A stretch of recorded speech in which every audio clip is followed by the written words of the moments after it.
ભાઈ મનની વાતો મન જોણતું હોય બીજો જોણતો બાપની માતા જોણતી હોય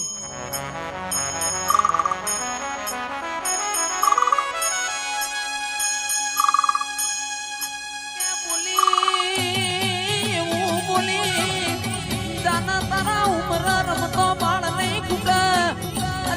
માઢુડી તારા દીકરા 25 વર્ષના થયા તોય વેળા